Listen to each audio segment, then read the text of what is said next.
수도권을 중심으로 외국인들이 국내 아파트를 사들이는 사례가 늘어남에 따라 국세청은 주택 임대소득 등의 탈루 혐의가 있는 외국인 다주택 보유자 42명에 대한 세무조사에 착수했습니다.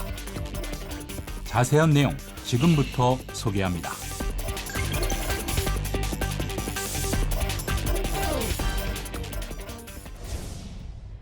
최근 수도권을 중심으로 주택 시장이 과열되고 있는 가운데 외국인들의 국내 아파트 취득 건수도 증가하고 있는 것으로 조사됐습니다.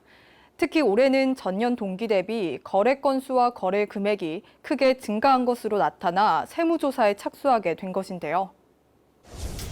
2017년 이후 올해 5월까지 외국인이 국내 아파트 23,167채, 거래 금액으로는 7조 6,726억 원을 취득했습니다.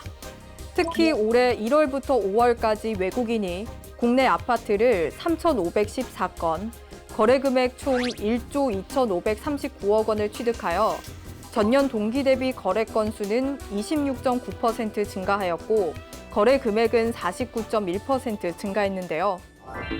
국가별로는 중국인 13,573건, 미국인 4,282건으로 가장 많았으며 캐나다, 대만, 호주, 일본 순으로 나타났습니다. 외국인의 아파트 취득 지역은 서울이 4,473건에 거래 금액 기준 3조 2,725억 원으로 가장 큰 비중을 차지하였고 경기도 1093건에 거래 금액 2조 7,483억 원, 인천시 2,674건에 거래 금액 6,254억 원 순으로 수도권이 대부분이었습니다. 서울 강남구의 경우 취득 건수는 517건에 취득 금액은 6,678억 원, 서초구는 391건에 취득 금액 4,392억 원, 송파구는 244건에 취득 금액 2,406억 원으로 나타났습니다. 뿐만 아니라 두 채 이상의 아파트를 취득한 외국인은 1,036명으로 이들이 취득한 아파트는 총 2,467채이며 이 중에는 42채를 취득한 외국인도 있었습니다.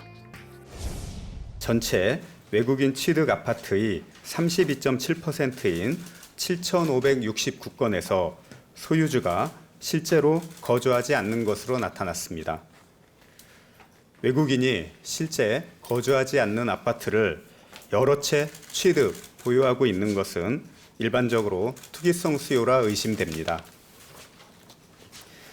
이에 국세청은 주택 임대 소득 등의 탈루 혐의가 있는 외국인 다주택 보유자 42명에 대해 세무조사에 착수하였습니다.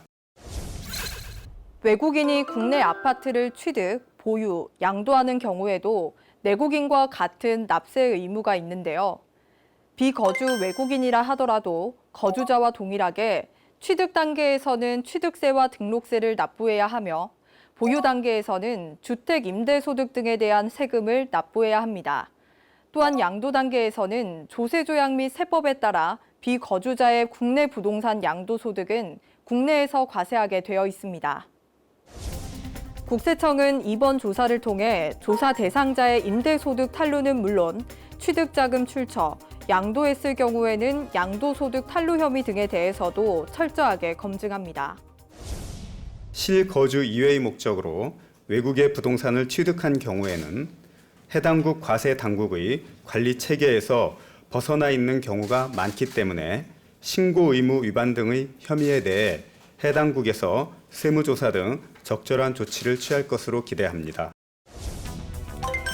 이번 조사의 대표적인 사례를 살펴보면 미국인이 2018년부터 수도권과 충청권 지역에서 67억 원 상당의 소형 아파트 42채를 갭투자 방식으로 집중 취득한 경우입니다. 보유한 아파트 중 일부는 주택임대업 등록을 하지 않아 임대소득을 과소신고한 혐의가 있으며 취득자금 출처도 불분명합니다. 앞으로도 국세청은 외국 자본에 의한 아파트 가격 상승 우려를 선제적으로 차단하고 투기성 보유로 의심되는 경우에는 취득, 보유, 양도 전 과정에 걸쳐 철저한 세무 검증을 실시하겠습니다. 국세청은 앞으로도 부동산 관련 세금 탈루에 대해서는 내국인, 외국인에 대한 구별 없이 엄정하게 조치한다고 밝혔는데요. 세금 탈루는 범죄라는 의식 확산과 함께 외국 자본에 의한 부동산 가격 상승 우려를 선제적으로 차단할 수 있기를 기대하겠습니다.